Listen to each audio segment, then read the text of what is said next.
Everyone, ಇದು ಮಂಡೆಯಿಂದ ವ್ಲಾಗ್ನ start ಮಾಡ್ತಿರೋದು. ಎಲ್ಲರೂ ಹೇಗಿದ್ದೀರಾ? ನಾನು ಚೆನ್ನಾಗಿದ್ದೀನಿ. ಬೆಳಗ್ಗೆನೇ ಎದ್ಬಿಟ್ಟು ರವೆ ಇಡ್ಲಿಗೆ ರೆಡಿ ಮಾಡಿಬಿಟ್ಟು ಬೆಳಗ್ಗೆಗೆ ಸ್ನ್ಯಾಕ್ಸ್ಗೆ ಅಂದ್ಬಿಟ್ಟು ಪಾಪುಗೆ ಸ್ವಲ್ಪ ಕ್ಯಾರೆಟು, ಲಯನ್ ಡೇಟ್ಸು ಮತ್ತು ಡ್ರೈ ಫ್ರೂಟ್ಸ್ನ ಹಾಕಿದ್ದೆ. ಮತ್ತು ರವೆ ಇಡ್ಲಿಗೆ ಸ್ವಲ್ಪ ಚಟ್ನಿನ ಕೂಡ ರೆಡಿ ಮಾಡ್ಕೊಂಡಿದ್ದೆ. MTR ರವೆ ಇಡ್ಲಿ ಮಿಕ್ಸ್ ಮಾಡ್ಕೊಂಡಿದ್ದು ಬೇಗ ಆಗುತ್ತೆ ಅಂತ ಹೇಳ್ಬಿಟ್ಟು.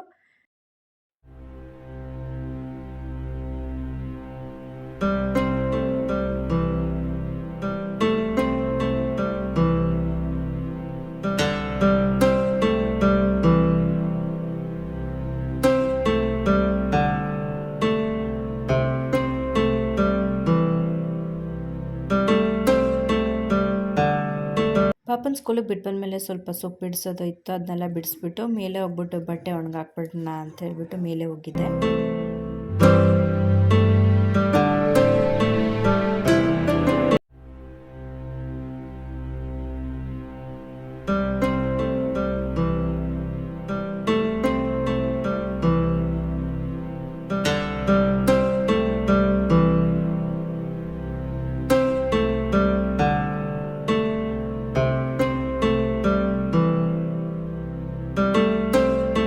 ಮೇಲಂತೂ ಬೇಸಿಗೆಯಾಗಿರೋದ್ರಿಂದ ತುಂಬಾ ಬಿಸಿಲಿತ್ತು. ಈಗ ಜೇನು ಗೂಡು ಕಟ್ಟಿದೆ, ತೋರಿಸ್ತೀನಿ ಬಿಡಿ ಹೆಂಗೆ ಕಂಡಿದೆ ಅಂತ. ಯಾವಾಗಲೂ ಅಲ್ಲೇ ಕಟ್ತಾನೆ ಇರುತ್ತೆ, ತುಂಬಾ ಚೆನ್ನಾಗಿರುತ್ತೆ ನೋಡೋಕ್ಕದು.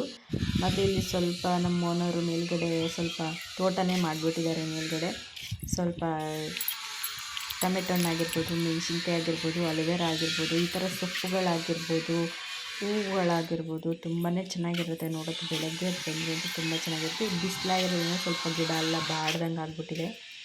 ನೋಡ್ತಾ ಇರ್ಬೋದು ನೀವು, ಕನಕಾಂಬರ ಗಿಡ ಎಲ್ಲ ಹಾಕಿರ್ತಾರೆ. ಸರಿ ಅಂದ್ಬಿಟ್ಟು ನಾನು ಫ್ರೆಶ್ ಅಪ್ ಆಗಿ ರೆಡಿ ಆಗಿಬಿಟ್ಟು ಪಾಪನ್ನ ಬಿಡ್ತಾರೆ, ಕರ್ಕೊಬರಕ್ಕೆ ಹೋಗಬೇಕು.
ಸೊ ಎಲ್ಲ ಕೆಲಸ ಮುಗಿಯೋಷ್ಟೊತ್ತಿಗೆ ಆಯಿತು ಟೈಮು. ಇನ್ನು 10 ನಿಮಿಷ ನನ್ನ ಪಾಪನ ಬಿಡ್ತಾರೋ ಅನ್ನೋ ಕರ್ಕೊಂಡು ಬರಬೇಕು. ಅವನ್ನ ಕರ್ಕೊಂಡು ಬಂದು ಮತ್ತೆ ಬ್ಲಾಗ್ನ ಕಂಟಿನ್ಯೂ ಮಾಡ್ತೀನಿ.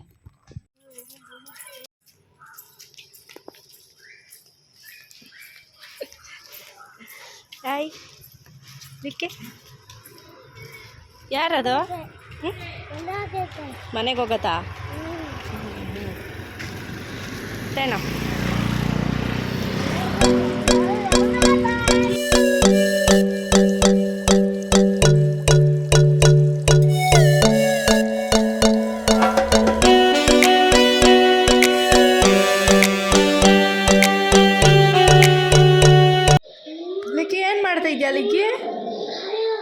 ಏನು ಮಾಡ್ತಾ ಇದೆಯಾ ಲಿಕ್ಕಿ? ಡೋರ ನೋಡ್ತಾ ಇದೆಯಾ? TV ಊಟ ಮಾಡ್ತಾ?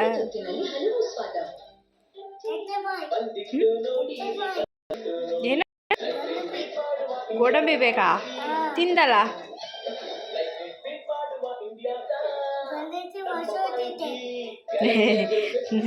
ಗೋಡಂಬಿ ದ್ರಾಕ್ಷಿ ತಿನ್ಬೇಕಂತ ಹಸು ಆಗುತ್ತಾ ನಿಂಗೆ? ಈ ಅನ್ನ ಸಾಂಬಾರು ತಿನ್ಬೇಕಂತ ಹಸು ಇರಲ್ಲ ಏನೇ? ಪಾಪನು ಸ್ಕೂಲಿಂದ ಕರ್ಕೊಂಬಂದು ಅವನಿಗೂ ತಿನ್ನಿಸಿ ಸ್ವಲ್ಪ ಹೊತ್ತು ನಾವು ರೆಸ್ಟ್ ಮಾಡಿ ಮತ್ತು ನೈಟ್ಗೆ ಎಗ್ ಬುರ್ಜಿ ಮಾಡಿಬಿಟ್ಟು ಚಪಾತಿ ಮಾಡೋಣ ಅಂತೇಳಿ ಮಾಡ್ಕೊತಾಯಿದ್ದೀನಿ. ಏನಿಲ್ಲ, ಸ್ವಲ್ಪ ಎಣ್ಣೆ ಹಾಕ್ಕೊಂಡು ಅದಕ್ಕೆ ಹಸಿಮೆಣ್ಸಿನ್ಕಾಯಿ, ಈರುಳ್ಳಿ, ಸ್ವಲ್ಪ ಜೀರಿಗೆ, ಸ್ವಲ್ಪ ಟೊಮೆಟೊ ಮತ್ತು ಕರ್ಬೇವಿನ ಸೊಪ್ಪೆಲ್ಲ ಹಾಕಿ ಚೆನ್ನಾಗಿ ಫ್ರೈ ಮಾಡಿ ಆಮೇಲೆ ಮೊಟ್ಟೆನ ಸೇರಿಸ್ಕೊಂಡು ಸ್ವಲ್ಪ ಉಪ್ಪು, ಖಾರದ ಪುಡಿ, ಧನಿಯಾ ಪುಡಿ ಎಲ್ಲ ಹಾಕ್ಕೊಂಡು ಸ್ವಲ್ಪ ಇದು ಮಾಡಿಕೊಂಡ್ರೆ, ಚೆನ್ನಾಗಿ ಬೇಯಿಸ್ಕೊಂಡ್ರೆ ಎಗ್ ಬುರ್ಜಿ ಅನ್ನೋದು ರೆಡಿನೇ ಆಗಿರುತ್ತೆ. ತುಂಬ ಟೇಸ್ಟಿಯಾಗಿರುತ್ತೆ.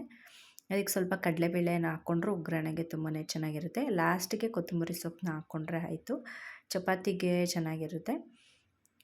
ಸೊ ಮತ್ತೆ ಮಾರನೇ ದಿನ ಮಂಗಳವಾರ ನಮ್ಮ ಪಾಪದು ಬರ್ಡೇ ಇತ್ತು. ಸೊ ಬೇಗನೆ ಎದ್ಬಿಟ್ಟು ಅವ್ರಿಗೂ ಆಫೀಸ್ ಇತ್ತು, ಆಫೀಸ್ಗೆ ಹೋಗಿದ್ರು. ಅವರು ಬರ್ಡೇಲಿ ಇರಲಿಲ್ಲ ನಮ್ಮ ಹಸ್ಬೆಂಡು, ಕೆಲಸ ಲೀವ್ ಕೊಡಲಿಲ್ಲ ಅವ್ರಿಗೆ.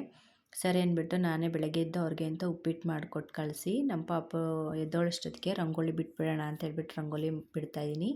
ಒಂದು ಪುಟ್ಟದಾದಂಥ ರಂಗೋಲಿ ಡಿಸೈನ್ನ ನೋಡ್ಕೊಂಡು ಬನ್ನಿ.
ರಂಗೋಲಿ ಎಲ್ಲ ಬಿಡಿಸಿ ಸ್ನಾನ ಮಾಡಿ ಮತ್ತು ಪೂಜೆ ಎಲ್ಲ ಮಾಡಿದ್ದಾಯಿತು. ತುಂಬಾ ತೃಪ್ತಿಯಾಗಿ ಪೂಜೆ ಮಾಡಿದ್ದಾಯಿತು. ಇವತ್ತು ನಮ್ಮ ಪಾಪು ಬರ್ಡೇ ಆಗಿರೋದ್ರಿಂದ ಆರೋಗ್ಯ ಆಯುಷು ಹೆಚ್ಚು ಮಾಡಪ್ಪ, ನೆಮ್ಮದಿ ಕೊಡು ಅಂತ ಕೇಳ್ಕೊಳ್ತಾ ಇವತ್ತಿನ ದಿನಾನ ಮುಂದುವರಿಸಿದ್ದಾಯಿತು. ಮತ್ತು ಸಾಂಬ್ರಾಣಿ ಹಾಕಿಲ್ಲ ಅಂದರೆ ಮನೇಲಿ ಏನೋ ಒಂಥರ ನೆಗೆಟಿವ್ ಎನರ್ಜಿನೇ ಇರುತ್ತೆ. ಅದು ಸಾಂಬ್ರಾಣಿ ಹಾಕಿದ್ರೆ ಒಂಥರ ಪಾಸಿಟಿವ್ ವೈಬ್ಸ್ ಅಂತಲೇ ಹೇಳ್ಬೋದು. ಮನೇಲಿ ತುಂಬಾ ಫ್ರೆಶ್ ಆಗಿರುತ್ತೆ ಅಂತಲೇ ಹೇಳ್ಬೋದು ದಿನ. ಸೊ ಪೂಜೆ ಎಲ್ಲ ಮುಗಿಸ್ಕೊಂಡು ಅವನು ರೆಡಿಯಾಗಿದ್ದ. ದೇವ್ರಿಗೆ ಕೈ ಮುಗಿಸಿ ಆಮೇಲೆ ಅವನಿಗೆ ಉಪ್ಪಿಟ್ಟನ್ನ ತಿನ್ನಿಸಿದ್ದಾಯಿತು. ಉಪ್ಪಿಟ್ಟನ್ನ ತಿನ್ನಿಸ್ಬಿಟ್ಟು ಅವನಿಗೆ ಸ್ಕೂಲಿಗೆ ಬಿಡೋಕ್ಕೆ ಮುಂಚೆ ದೇವಸ್ಥಾನಕ್ಕೆ ಕರ್ಕೊಂಡೋಗಿದೆ. ದೇವಸ್ಥಾನಕ್ಕೆ ದರ್ಶನ ಮಾಡಿಸ್ಕೊಂಡು ಆಮೇಲೆ ಸ್ಕೂಲಿಗೆ ಬಿಟ್ಟು ಬಂದಿದ್ದಾಯಿತು.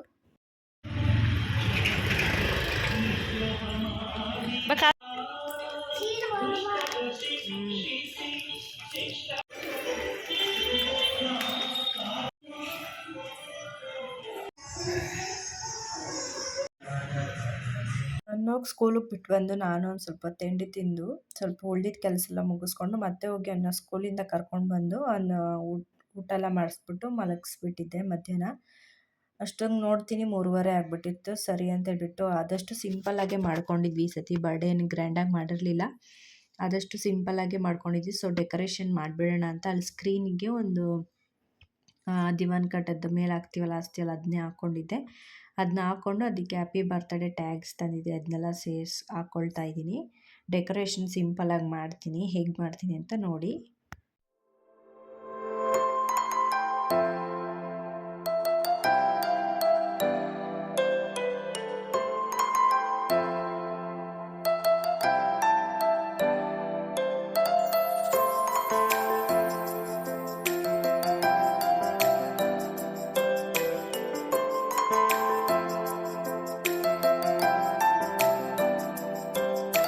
ಸೊ ಫೈನಲಾಗಿ ಡೆಕೋರೇಷನ್ ಎಲ್ಲ ಮುಗಿಸಿ ಏನೇನು ಅಡುಗೆ ಮಾಡಬೇಕು ಅಂತ ಹೇಳ್ಬಿಟ್ಟು ಇವತ್ತು ಪಲಾವ್ ಮಾಡಿಬಿಟ್ಟು ಗುಲಾಬ್ ಜಾಮೂನ್ ಮಾಡಿಬಿಡೋಣ ಸಂಜೆ ಡಿನ್ನರ್ಗೆ ಅಂತ ಹೇಳ್ಬಿಟ್ಟು ಎಲ್ಲ ಎತ್ತಿಟ್ಕೊಳ್ತಾ ಇದ್ದೀನಿ.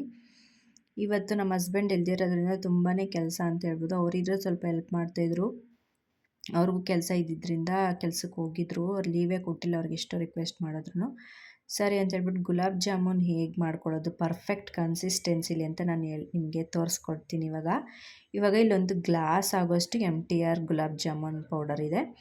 ಅದೇ ಗ್ಲಾಸ್ ಅಳತೆದು ಇನ್ನೊಂದು ಗ್ಲಾಸಲ್ಲಿ 2 ಗ್ಲಾಸಷ್ಟು ಸಕ್ಕರೆನ ತೊಗೊಂಡಿದ್ದೀನಿ. 1 glass MTR gulab jamun powder ಇದೆ, 2 ಗ್ಲಾಸಷ್ಟು ಸಕ್ಕರೆ ಹಾಕ್ಕೊಳ್ಬೇಕು. ಅದಕ್ಕೆ 1 ಇಂದ 1.5 ಗ್ಲಾಸಷ್ಟು ನೀರನ್ನ ಹಾಕ್ಕೊಳ್ಬೇಕಾಗುತ್ತೆ. ನಿಮ್ಗೆ ಜಾಸ್ತಿ ಪಾಕ ಬೇಕು ಅಂದರೆ ಸ್ವಲ್ಪ ಜಾಸ್ತಿನೇ ಹಾಕ್ಕೋಬೇಕಾಗುತ್ತೆ ನೀರನ್ನು ಸಕ್ಕರೆನೂ. ಅದನ್ನ ಹಾಕ್ಕೊಂಡು ನೀರಾಕಿ ಕುದಿಯೋಕೆ ಇಟ್ಬಿಡಬೇಕು, ಪಾಕ ಬರಬೇಕು ಸ್ವಲ್ಪ. ಇವಾಗ ಗುಲಾಬ್ ಜಾಮೂನ್ MTR ಗುಲಾಬ್ ಜಾಮೂನ್ ಪೌಡರ್ಗೆ ಸ್ವಲ್ಪ ಏಲಕ್ಕಿ ಪುಡಿ ಮಾಡಿ ಹಾಕ್ಕೊಂಡು ಅದನ್ನು ನೋಡಿ ಜಾಸ್ತಿ ಪ್ರೆಸ್ ಮಾಡಬಾರ್ದು, ಹಿಟ್ಟನ್ನ ಸ್ವಲ್ಪನೇ ಹಾಲು ಹಾಕ್ಕೊಂಡು ಸ್ವಲ್ಪ ನಿಧಾನಕ್ಕೆ ಕಲಿಸ್ಕೊಳ್ಬೇಕು ಚೆನ್ನಾಗೆ. ಅದನ್ನು ಜಾಸ್ತಿ ಚಪಾತಿ ಹಿಟ್ಟಿನದ್ದಕ್ಕೂ ಕೂಡ ಕಲಿಸ್ಕೊಬಾರ್ದು, ಜಾಸ್ತಿ ಪ್ರೆಸ್ ಮಾಡಿ ಕೂಡ ಕಲಿಸ್ಕೊಬಾರ್ದು. ನೀವು ನೋಡ್ತಾ ಇರ್ಬೋದು ನಾನು ಹೇಗೆ ಮಾಡ್ತಿದ್ದೀನಿ ಅಂತ ಹೇಳ್ಬಿಟ್ಟು ಹಾಗೆ ಕಲಿಸ್ಕೊಳ್ಳಿ. ಮತ್ತು ಕೈಗದು ಹಿಟ್ಟಿಗೆ ಏನಿರುತ್ತಲ್ಲ ಕೈಗದು ಅಂಟ್ತಾ ಇರಬೇಕು, ಸ್ವಲ್ಪ ಅಂಟೋ ಥರ ಇದ್ರೇ ಪರ್ಫೆಕ್ಟಾಗಿ ಒಳಗೆ ಎಲ್ಲ ಬೇಯೋದು. ಇಲ್ಲಾಂದರೆ ಒಳಗಡೆ ಬೆಂದಿರಲ್ಲ, ಮೇಲೆ ಮತ್ತು ಕ್ರಿಸ್ಪಿನೆಸ್ ಇರುತ್ತೆ ಗುಲಾಬ್ ಜಾಮೂನು. ಆ ಥರ ಇದ್ದರೆ ಚೆನ್ನಾಗಿರಲ್ಲ, ಒಳಗೂ ಬೆಂದ್ರೇ ತುಂಬ ಚೆನ್ನಾಗಿರುತ್ತಲ್ವ.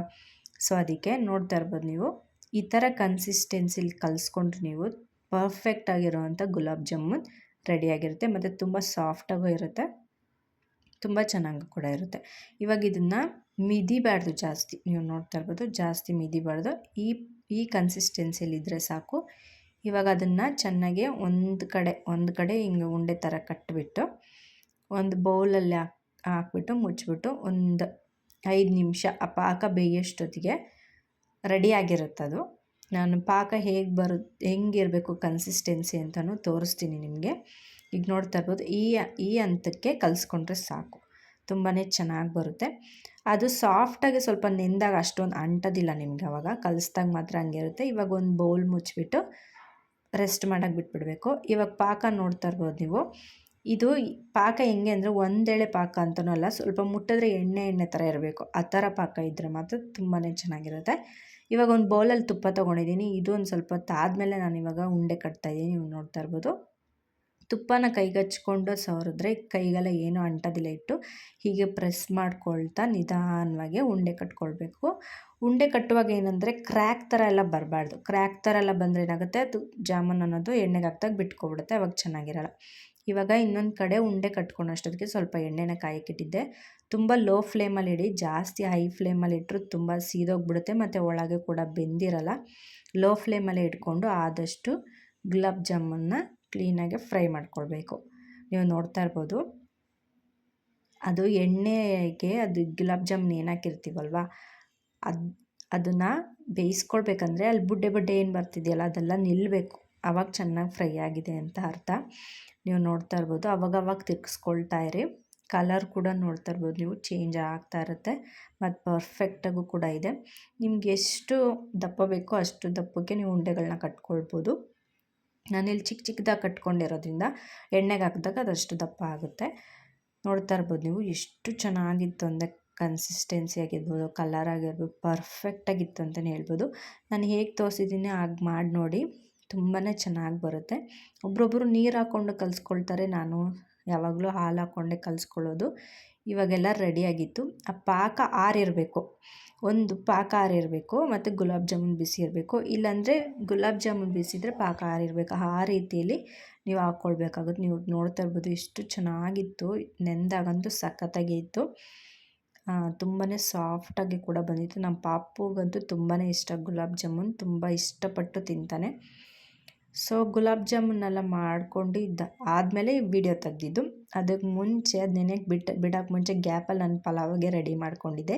ಪಲಾವ್ಗೆ ಏನೇನು ಬೇಕು ಅಂದರೆ ಒಂದು ಪ್ಲೇಟಲ್ಲಿ 2 ಪಲಾವ್ ಎಲೆ, 3 ಸ್ಟಾರು ತೊಗೊಂಡಿದ್ದೀನಿ, ಮತ್ತು 3 ಮರಾಠಿ ಮೊಗ್ಗನ್ನ ತೊಗೊಂಡಿದ್ದೀನಿ, ಒಂದು 4ರಿಂದ 5 ಏಲಕ್ಕಿ ಚಕ್ಕೆನ ತೊಗೊಂಡಿದ್ದೀನಿ 2, ಮತ್ತು ಲವಂಗ ಒಂದು 5 ತೊಗೊಂಡಿದ್ದೀನಿ, 3 ಮೆಣಸನ್ನ ತೊಗೊಂಡಿದ್ದೀನಿ, ಮತ್ತು ಸ್ವಲ್ಪ ಸೋಂಪು ಒಂದು 1.5 ಸ್ಪೂನಷ್ಟು ಸೋಂಪು ತೊಗೊಂಡಿದ್ದೀನಿ, ಮತ್ತು ಒಂದು 5 ಏಲಕ್ಕಿನ ತೊಗೊಳ್ತೀನಿ, 5 ಏಲಕ್ಕಿ, ಮತ್ತು ಸ್ವಲ್ಪ ಕಸೂರಿ ಮೆಥಿನ ತೊಗೊಂಡಿದ್ದೀನಿ. ಅಷ್ಟೊತ್ತಿಗೆ ಈರುಳ್ಳಿನೆಲ್ಲ ಹೆಚ್ಕೊಂಡ್ಬಿಡೋಣ ಅಂತ, ತರಕಾರಿನೆಲ್ಲ ಹೆಚ್ಚಿಟ್ಕೊಳ್ಬಿಟ್ಟಿದೆ, ಈರುಳ್ಳಿ ಹೆಚ್ಕೊಳ್ಳೋಣ ಅಂತ ಹೆಚ್ಕೊಳ್ತಾಯಿದ್ದೀನಿ. ಇಲ್ಲಿ 4 ಈರುಳ್ಳಿನ ತೊಗೊಂಡಿದ್ದೀನಿ. ಇಲ್ಲಿ ಜಾರಿಗೆ ಸ್ವಲ್ಪ ಕಾಯಿ, ಪುದೀನ, ಕೊತ್ತಂಬರಿ ಸೊಪ್ಪು, ಹಸಿಮೆಣಸಿನ್ಕಾಯಿ ಮತ್ತು ಈರುಳ್ಳಿ 1.5 ಅಷ್ಟು ಈರುಳ್ಳಿನ ರುಬ್ಬಕ್ಕೆ ಹಾಕ್ಕೊಳ್ತಾಯಿದ್ದೀನಿ, ಮತ್ತು ಸ್ವಲ್ಪ ಬೆಳ್ಳುಳ್ಳಿ ಮತ್ತು ಒಂದು ಸ್ವಲ್ಪ ಶುಂಠಿನ ಹಾಕ್ಕೊಳ್ಬೇಕು. ಆಮೇಲೆ ಇದಕ್ಕೆ ಸ್ವಲ್ಪ ನೀರನ್ನ ಹಾಕ್ಕೊಂಡು ರುಬ್ಕೊಂಡ್ಬಿಡ್ಬೇಕು, ಚೆನ್ನಾಗೆ ನುಣ್ಣಗಾಗೋ ಥರ ರುಬ್ಕೊಳ್ಬೇಕಾಗುತ್ತೆ. ಈ ಥರ ಮಾಡಿದ್ರೆ ಪಲಾವು ಸೇಮ್ ರೆಸ್ಟೋರೆಂಟ್ ಸ್ಟೈಲಲ್ಲಿ ಹೇಗೆ ಬರುತ್ತೋ ಪಲಾವ್ ಹಾಗೇ ಇರುತ್ತೆ. ಇದಕ್ಕೆ ಸ್ವಲ್ಪ ತುಪ್ಪನ ಹಾಕ್ಕೊಳ್ತಾಯಿದ್ದೀನಿ ಇವಾಗ ಕುಕ್ಕರ್ನ ಇಟ್ಕೊಂಡು. ಅದಕ್ಕೆ ಪನ್ನೀರ್ ಇತ್ತು, ಪನ್ನೀರ್ ಒಂದು ಅರ್ಧ ಇತ್ತು, ಅದನ್ನು ಸೇರಿಸ್ಕೊಂಡು ಬಿಡೋಣ ಅಂತ ಸ್ವಲ್ಪ ಪನ್ನೀರನ್ನ ಫ್ರೈ ಮಾಡಿ ಎತ್ತಿಟ್ಕೊಂಡಿದ್ದೀನಿ. ಆಮೇಲೆ ಇದಕ್ಕೆ ಇನ್ನೂ ಸ್ವಲ್ಪ ತುಪ್ಪ ಹಾಕಿ ಏನು ಸ್ಪೈಸಸ್ ಎತ್ಕೊಂಡಿದ್ನೋ ಅದನ್ನೆಲ್ಲ ಸೇರಿಸ್ಕೊಳ್ತಾ ಈರುಳ್ಳಿ ಇವಾಗ 3.5 ಅಷ್ಟು ಈರುಳ್ಳಿನ ಚೆನ್ನಾಗಿ ಫ್ರೈ ಮಾಡ್ಕೋಬೇಕು. ನಾವು ಪಲಾವ್ಗೆ ಎಷ್ಟು ಈರುಳ್ಳಿನ ಹಾಕ್ಕೊಳ್ತೀವೋ ಅಷ್ಟು ಚೆನ್ನಾಗಿರುತ್ತೆ. ಆಮೇಲೆ ಸ್ವಲ್ಪ ಪುದೀನ ಹಾಕ್ಕೊಂಡು ಚೆನ್ನಾಗೆ ಫ್ರೈ ಮಾಡ್ಕೊಳ್ಬೇಕು. ಅದು ಕೆಂಪು ಆಗೋವರೆಗೂ ಈರುಳ್ಳಿನ ಚೆನ್ನಾಗಿ ಫ್ರೈ ಮಾಡ್ಕೊಂಡಾದ್ಮೇಲೆ ಒಣಗಿರೋಂಥ ಬಟಾಣಿಯನ್ನು ನೆನೆಸಿಟ್ಕೊಂಡಿದ್ದೆ, ಅದನ್ನು ಸೇರಿಸ್ಕೊಳ್ತಾ ಇದ್ದೀನಿ. ಇವಾಗ ತರಕಾರಿನೂ ಕೂಡ ಸೇರಿಸ್ಕೊಳ್ತಾ ಇದ್ದೀನಿ. ಬಟಾಣಿನ ಹಾಕ್ಕೊಂಡಾದ್ಮೇಲೆ ತರಕಾರಿನ ಹಾಕ್ಕೊಂಡ್ರೆ ಚೆನ್ನಾಗಿರುತ್ತೆ, ತುಂಬಾ ಚೆನ್ನಾಗಿರುತ್ತೆ. ಆಮೇಲೆ ಸ್ವಲ್ಪ ಎಷ್ಟಿದೆಯೋ ನೀವು ಯಾವ ತರಕಾರಿನಾದರೂ ಹಾಕ್ಕೊಳ್ಬೋದು, ಇಲ್ಲಿ ಎಲೆಕೋಸು, ಹೂಕೋಸು ಯಾವ ತರಕಾರಿ ಬೇಕಾದರೂ ಹಾಕ್ಕೊಳ್ಬೋದು. ಆಮೇಲೆ ಸ್ವಲ್ಪ ಉಪ್ಪನ್ನ ಹಾಕ್ಕೊಂಡು ಅದನ್ನು ಮಿಕ್ಸ್ ಮಾಡಿಕೊಂಡು ಇವಾಗ ರುಬ್ಬಿಟ್ಕೊಂಡಿರೋಂಥ ಮಿಶ್ರಣನ ಸೇರಿಸ್ಕೊಳ್ತಾ ಇದ್ದೀನಿ. ಅದನ್ನು ಕೂಡ ಚೆನ್ನಾಗಿ ಹಸಿ ಸ್ಮೆಲ್ಲೆಲ್ಲ ಹೋಗಬೇಕು. ಆ ಮಸಾಲೆ ಎಲ್ಲ ಏನಿದೆ ಹಸಿ ಸ್ಮೆಲ್ ಹೋಗಿಬಿಟ್ಟು ಉಪ್ಪು ಮತ್ತು ಆ ತರಕಾರಿಗೆಲ್ಲ ಅದು ಫ್ಲೇವರ್ ಇಟ್ಕೊಳ್ಳೋವರೆಗೂ ಚೆನ್ನಾಗಿ ಕುದಿಸ್ಕೋಬೇಕು. ಆಮೇಲೆ ಇಲ್ಲಿ ಅಕ್ಕಿನ ತೊಳೆದಾಗ ಇಟ್ಕೊಂಡಿದ್ದೆ, 3 ಗ್ಲಾಸಷ್ಟು ಅಕ್ಕಿನ ಹಾಕ್ಕೊಳ್ತಾ ಇದ್ದೀನಿ. 3 ಗ್ಲಾಸಷ್ಟು ಅಕ್ಕಿನ ಹಾಕ್ಕೊಂಡು ಅದಕ್ಕೆ ನಾನು 6 ಗ್ಲಾಸಷ್ಟು ನೀರನ್ನ ಹಾಕ್ಕೊಳ್ಬೇಕು. 1:2 ಹಂಗೆ ಹಾಕ್ಕೊಳ್ಬೇಕಾಗುತ್ತೆ. ಇಲ್ಲಿ ನಾವು ಏನಂದ ತರಕಾರಿ ಅದನ್ನೆಲ್ಲ ಹೆಚ್ಕೊಳ್ಳೋಕೆ ಮುಂಚೆನೇ ಅಕ್ಕಿನ ತೊಳೆದಿಟ್ಕೊಂಡ್ಬಿಟ್ರೆ ತುಂಬಾ ಉದ್ರಾಗಿ ಬರುತ್ತೆ. 1 ವಿಸಿಲ್ ಕೂಗಿಸ್ಕೊಂಡ್ರೆ ಸಾಕು. ಇವಾಗ 6 ಗ್ಲಾಸಷ್ಟು ನೀರನ್ನ ಹಾಕ್ಕೊಂಡು ಚೆನ್ನಾಗಿ ಅದನ್ನು ಮಿಕ್ಸ್ ಮಾಡ್ಕೊಳ್ಬೇಕಾಗುತ್ತೆ. ಮಿಕ್ಸ್ ಮಾಡಿಕೊಂಡು ಈ ಹಂತದಲ್ಲಿ ನಾವು ಉಪ್ಪನ್ನ ನೋಡ್ಕೋಬೇಕು, ಕರೆಕ್ಟಾಗಿದೆಯೋ ಇಲ್ವೋ ಅಂತ. ನನಗೆ ಸ್ವಲ್ಪ ಉಪ್ಪು ಕಡಿಮೆ ಅನಿಸ್ತು, ಅದಕ್ಕೆ ನಾನು ಸ್ವಲ್ಪ ಉಪ್ಪನ್ನ ಹಾಕ್ಕೊಳ್ತಾ ಇದ್ದೀನಿ. ಫೈನಲಾಗಿ ಅದು ಕುದ್ದಾದಮೇಲೆ 1 ವಿಸಿಲ್ ಕೂಗಿಸ್ಕೊಂಡಿದ್ದೀನಿ. ನೀವು ನೋಡ್ತಾ ಇರ್ಬೋದು ಪರ್ಫೆಕ್ಟಾಗಿತ್ತು. ಪನ್ನೀರನ್ನ ಲಾಸ್ಟ್ಗೆ ಹಾಕ್ಕೋಬೇಕು, ಅದು ಸ್ಕಿಪ್ ಆಗಿಬಿಟ್ಟಿದೆ ವಿಡಿಯೋ. ಪನ್ನೀರನ್ನ ಲಾಸ್ಟ್ಗೆ ಇನ್ನೇನು ಕುದೀತಾ ಇದೆ ಅಂದಾಗ ಪನ್ನೀರನ್ನ ಹಾಕ್ಕೊಳ್ಬೇಕಾಗುತ್ತೆ ಅಷ್ಟೇ. ಆಮೇಲೆ ನೋಡ್ತಾ ಇರ್ಬೋದು ಎಷ್ಟು ಪರ್ಫೆಕ್ಟಾಗಿ ಬಂದಿತ್ತು ಅಂತ, ಅಷ್ಟು ರುಚಿಯಾಗಿ ಟೇಸ್ಟಿಯಾಗಿ ಬಂದಿತ್ತು. ಇದಕ್ಕೆ ಮೊಸರು ಬಜ್ಜಿ ಜೊತೆ ತಿಂತಿದ್ರಂತೂ ಸೂಪರಾಗಿರುತ್ತೆ. ಫೈನಲಾಗೆ ನಮ್ಮ ಹೋಗಿ ಕೇಕ್ನೆಲ್ಲ ತೊಗೊಂಡು ಬಂದೆ. ತುಂಬ ಲೇಟಾಗಿಬಿಟ್ಟಿತ್ತು, 7:30 ಆಗಿತ್ತು. ನಮ್ಮ ಪಾಪುಗೂ ಬರ್ಡೇ ಸೆಲೆಬ್ರೇಷನ್ ಎಲ್ಲ ಮಾಡಿದ್ವಿ.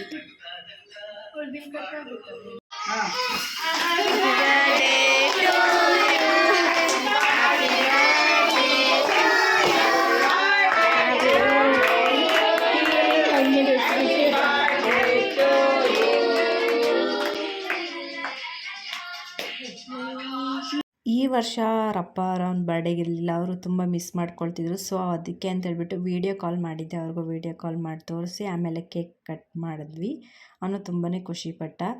ಸೊ ಇವತ್ತಿನ ವ್ಲಾಗ್ನ ನಾನು ಇಲ್ಲೇ ಎಂಡ್ ಮಾಡ್ತೀನಿ. ಈ ವ್ಲಾಗ್ ನಿಮ್ಗೆ ಇಷ್ಟ ಆಗಿದ್ದರೆ ಪ್ಲೀಸ್ ಒಂದು ಲೈಕ್ ಮಾಡಿ, ಶೇರ್ ಮಾಡಿ, ಮತ್ತು ನಿಮ್ಮ ಫ್ಯಾಮಿಲಿ ಫ್ರೆಂಡ್ಸ್ ಜೊತೆಗೂ ಶೇರ್ ಮಾಡಿ ಅಂತ ಹೇಳ್ತಾ ಇವತ್ತಿನ ವ್ಲಾಗ್ನ ಇಲ್ಲೇ ಎಂಡ್ ಮಾಡ್ತಿದ್ದೀನಿ. ಮತ್ತು ನೆಕ್ಸ್ಟ್ ವ್ಲಾಗಲ್ಲಿ ಸಿಗ್ತೀನಿ ಅಂತ ಹೇಳ್ತಾ ಎಲ್ಲರಿಗೂ ಟೇಕ್ ಕೇರ್, ಬಾಯ್.